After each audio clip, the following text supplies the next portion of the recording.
ICDS mission ಪ್ರಕ್ರಿಯೆ ತಕ್ಷಣ ಕೈಬಿಡಬೇಕು. ಐಸಿಡಿಎಸ್ ಅನ್ನು ಎನ್ಜಿಒಗಳು, ಕಾರ್ಪೊರೇಟರ್ ಹೌಸ್ಗಳು, ಸ್ವಸಹಾಯ ಗುಂಪುಗಳು ಇತ್ಯಾದಿಗಳಿಗೆ ವಹಿಸಬಾರದು ಮತ್ತು ಯಾವುದೇ ಸ್ವರೂಪದಲ್ಲಿಯೂ ಖಾಸಗೀಕರಣ ಮಾಡಬಾರದು. ಐಸಿಡಿಎಸ್ ಅನ್ನು ಕ್ರಮಬದ್ಧಗೊಳಿಸಿ ಅದನ್ನೊಂದು ಇಲಾಖೆಯನ್ನಾಗಿ ಉಳಿಸಬೇಕೆಂದು ಇಂದು ಅಂಗನವಾಡಿ ಕಾರ್ಯಕರ್ತರು ನಗರದಲ್ಲಿ ಪ್ರತಿಭಟನೆ ನಡೆಸಿ ಸರ್ಕಾರಕ್ಕೆ ಮನವಿ ಅರ್ಪಿಸಿದರು.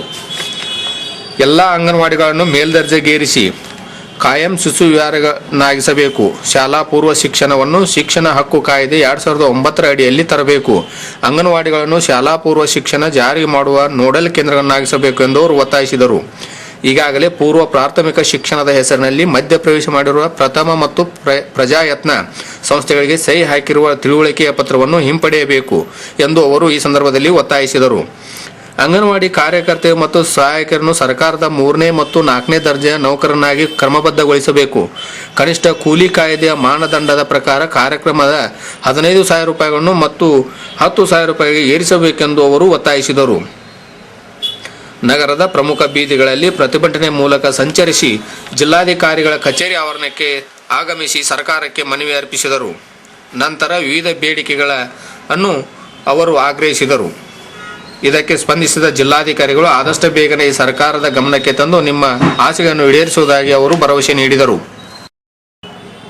ಕಾದರ್ವಾಡಿ ಗ್ರಾಮಕ್ಕೆ ಹೊಸ ಗ್ರಾಮ ಪಂಚಾಯಿತಿ ಸಲುವಾಗಿ ಡಿಸಿಗೆ ಮನವಿ. ಕಾದರ್ವಾಡಿ ಗ್ರಾಮ ಈಗಾಗಲೇ ಪಿರನವಾಡಿ ಗ್ರಾಮ ಪಂಚಾಯಿತಿಯನ್ನು ಒಳಪಟ್ಟಿದ್ದು, ಕಾದರ್ವಾಡಿ ಗ್ರಾಮಸ್ಥ ಪ್ರತ್ಯೇಕ ಗ್ರಾಮ ಪಂಚಾಯಿತಿಗೆ ಸಲುವಾಗಿ ಗ್ರಾಮದ ಜನರು ಇಂದು ಪ್ರತಿಭಟನೆ ನಡೆಸಿ ಜಿಲ್ಲಾಧಿಕಾರಿಗೆ ಮನವಿ ಅರ್ಪಿಸಿದರು.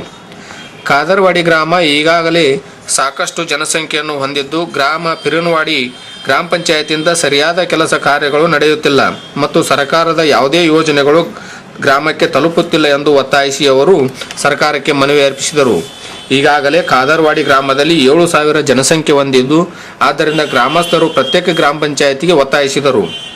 ತಾಲೂಕ್ ಪಂಚಾಯತ್ ಸದಸ್ಯ ಕಾಜಲ್ ಪಿಯೋನ್ಗೇಕರ್, ಸದಸ್ಯ ಅನುಷಿಯಾ, ಚಂದ್ರಕಾಂತ್ ನೇಸರ್ಕರ್, ವಿಶಾಲ್ ದಾಮ್ನೇಕರ್ ಸೇರಿದಂತೆ ಕಾದರ್ವಾಡಿ ಗ್ರಾಮಸ್ಥರು ಉಪಸ್ಥಿತರಿದ್ದರು.